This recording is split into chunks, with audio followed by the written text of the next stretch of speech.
अगर आप भी चाहते हैं MRS म्यूजिक वर्ल्ड के वीडियो सबसे पहले आप तक पहुंचे,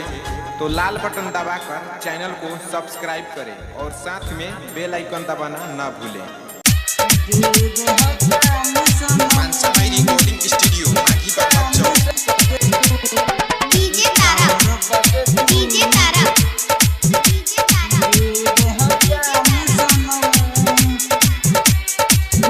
हनु मौका जे मिलल बा धोखा तोहरा से कहतानी सूद से मिलल बा मौका जे दे दिहनु धोखा तोहरा से कहतानी सूद से कि दे हम जाने सनम टावर पर से कूद के कि दे हम जाने सनम टावर पर से कूद के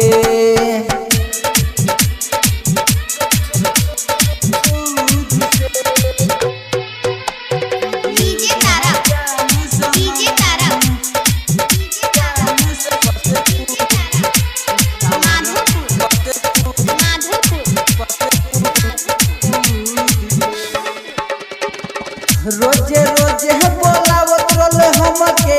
प्यार के मोटर ई धारा दिहलु गम के रोजे रोजे बोलावत रोलू हमके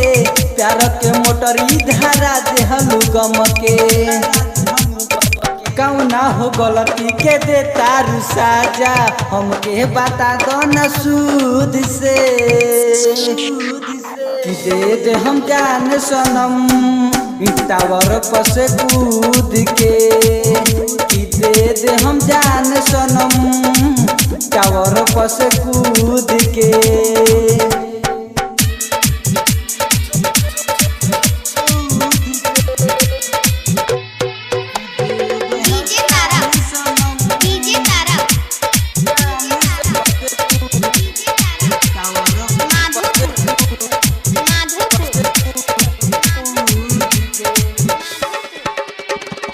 उल्टा सीधा तो हूँ बोलता रे राइटर बीरज के दिल तोड़ले बारे उल्टा सीधा तो हूँ बोलता रे विनय बाबाली के दिल तोड़ले बारे